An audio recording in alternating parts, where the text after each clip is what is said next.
Assalamualaikum warahmatullahi wabarakatuh. Salam budaya, rahayu, rahayu, rahayu. Kali ini saya coba membabar pengalaman saya dalam bisnis keris yang diawali dari hobi saya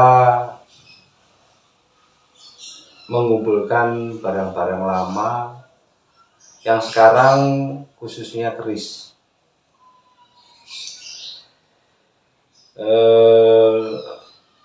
Awal mula saya menyukai keris itu rasa keingintahuan kenapa orang jual beli keris itu ada. Terus beliau-beliaunya yang itu juga hidup berkecukupan. Ada apa toh dengan keris kok mempunyai nilai jual yang cukup bagus waktu itu. Dari dasar itu saya juga berburu kebetulan ke tetangga, itu beliau juga bekerja sebagai penjual dan pembeli pusaka keris. Tidak hanya keris, waktu itu juga ada barang antik lainnya, dari mebelan, dari keramik, dan dari apa yang bersifat kuno itu laku untuk dijual. Dan yang sekarang saya lakukan adalah ikut dalam jual beli keris tersebut. Satu yang berdasar dengan hobi dan penyuka barang-barang lama, terutama keris. Setelah saya mengetahui kenapa disebut tosan aji, dari kata tosan aji itu berarti besi aji atau besi yang berharga. Dari dasar itu saya juga mencari atau berguru atau mencari informasi kemana-mana dalam hal sebenarnya apa toh keris tersebut atau filosofinya. Ternyata di dalam keris atau di dalam sebuah keris banyak terdapat filosofi yang luhur dari budaya nenek moyang kita. Contohnya keris bukan hanya sebagai senjata tikam, tapi keris menurut saya atau menurut beberapa ahli atau beberapa pak keris yang sudah lama, bahwa keris itu sebagai pianggel. Artinya pianggel itu adalah keris, bila seseorang memiliki keris, maka diwajibkan orang tersebut atau tentunya orang tersebut juga memahami apa filosofi yang keris dia punya atau yang dia suka. Ternyata di dalam sebuah keris juga terdapat filosofi yang luhur karena sangat-sangat berpengaruh kepada perilaku kehidupan yang memegang keris tersebut. Jadi inilah yang sedikit membuka hati saya untuk menggeluti dalam bisnis keris. Jadi sebuah keris dapat merubah perilaku seseorang. Contoh di dalam keris ternyata semua itu memiliki makna-makna yang luhur, terutama berperilaku kehidupan sosial. Bila orang tersebut sangat-sangat memahami yang keris yang dia punya. Oke, itu salah satunya. Nah, saya babar mengenai gimana memulai sebuah usaha dalam hal jual beli keris. Dalam hal jual beli keris sangat-sangat dibutuhkan pengetahuan atau jam terbang mengetahui keris tersebut atau macam-macam keris tersebut, mulai dari bahan, mulai dari dapur, mulai dari tangguh, juga mulai dari pamornya, karena dalam keris itu ada yang bisa dilihat dari eksoteri maupun isoteri. Eksoteri itu adalah fisiknya, sedangkan isoteri adalah istilahnya itu masing-masing orang, karena nanti dapat dibaca dari pamor yang mengandung filosofi tertentu. Contoh, dalam menentukan sebuah harga keris di pasar, ini menurut pengalaman saya yang saya dapat dari teman-teman, dari ahli-ahli kolektor keris, bagaimana keris itu berharga atau berapa harganya itu bisa dipelajari. Contohnya sekarang saya ambil satu keris yang saya dapat. Karena dalam menentukan harga sebuah keris, tentu kita harus melihat dari sandangannya. Kita harus mengenal ini adalah ladrang Yogyakarta atau ladrang Solo lah. Karena dedernya juga pakai Solo. Dia juga ada penduknya seperti ini.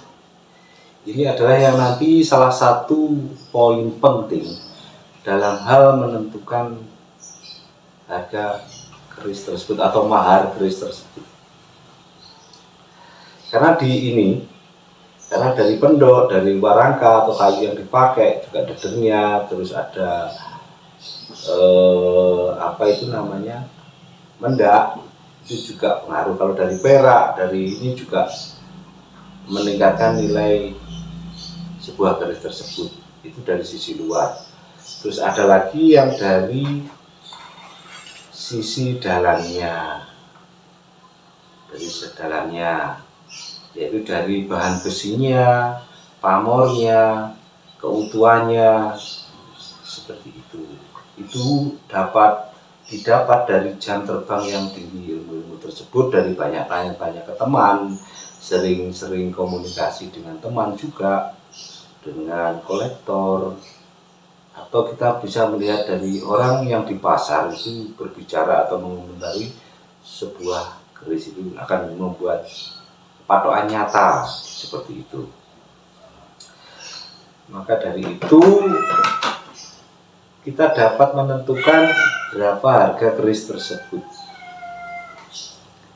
Jadi dari sandangan, dari wilayah itu juga sangat-sangat menentukan. Karena di keris tidak ada harga pasar atau ini harus begini, harus ini segini, itu tidak. Dan itu butuh ketelitian. Jadi harga sebuah ketelitian. Maka dari itu pengetahuan tentang keris, tentang sebuah keris tersebut secara bisnis ya, itu sangat-sangat utama. Mengetahui bahan dasar, juga sandangan keris. Maka dari itu nanti dapat ditentukan harusnya berapa yang harus kita beli. Itu terus modal usahanya ya harus jelas, kita harus beli dengan uang tunai atau dengan barter atau dengan apa gitu.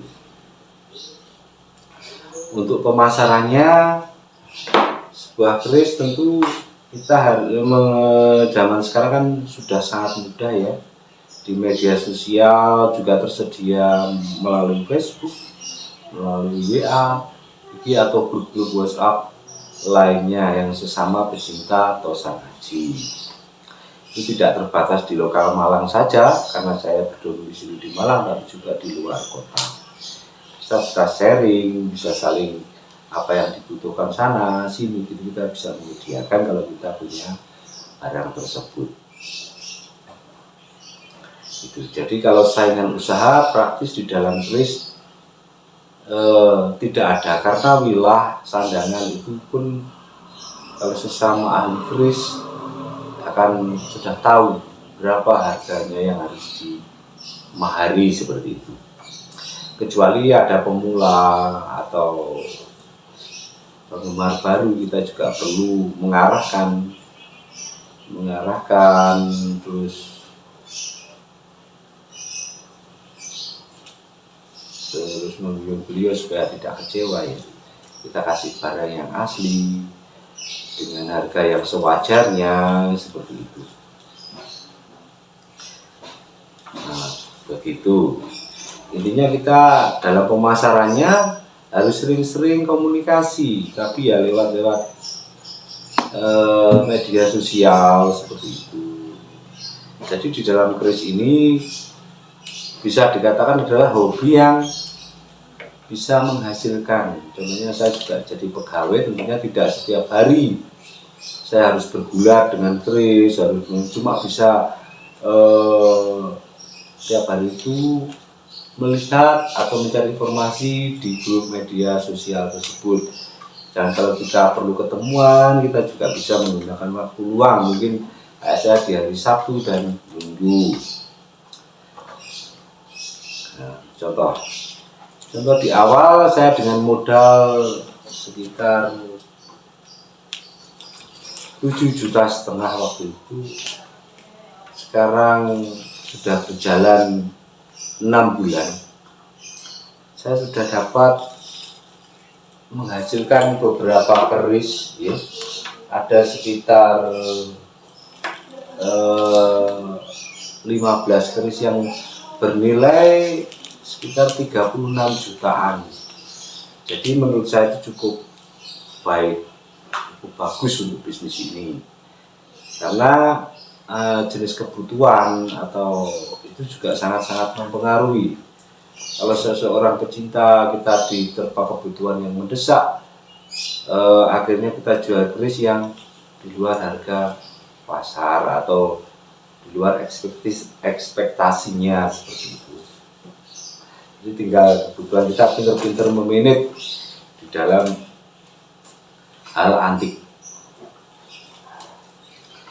Menurut kami atau menurut saya, bisnis keris ini sangat-sangat menjanjikan, karena bukan rahasia lagi, keris sudah diakui UNESCO sebagai intangible apa itu, yang keris itu ciri khas dari Indonesia. Intinya budaya kita, budaya luhur kita juga sudah diakui dunia seperti itu. Bisnis ke depan mengenai keris sangat-sangat bagus menurut saya, atau sangat bagus yang untuk sampingan sebagai hobi yang menghasilkan, karena kita mengoleksi suatu barang yang kemungkinan harganya tidak akan bisa turun. Ya, semakin hari semakin naik. Benar, barang lama itu sudah jarang, ada juga barang-barang baru. Kalau toh indah juga bernilai tinggi seperti itu. Jadi itulah sedikit ulasan saya tentang bisnis keris di dalam pekerjaan, tugas dari kewirausahaan, terutama tatap maya yang ke-15, jadi akhir pertemuan. Intinya saya mohon maaf, mungkin ada kata-kata saya yang salah atau kata-kata saya yang keliru di dalam penyampaiannya, mohon dimaafkan, terutama bagi teman-teman Pak Kris atau apa yang menyinggung. Mungkin nanti bisa saran dan perbaikan untuk saya, bisa mengisi atau menulis di kolom komentar. Itu bisnis keris sangat menjanjikan, walaupun bukan suatu konsumsi yang pokok, tapi adalah suatu hobi atau suatu kebutuhan yang bersifat hobi, yang intinya kita bangsa Indonesia tentunya kita mengenal budaya keris yang patut kita lestarikan. Itu salam budaya, saya akhiri. Rahayu, rahayu, rahayu. Assalamualaikum warahmatullahi wabarakatuh. Terima kasih.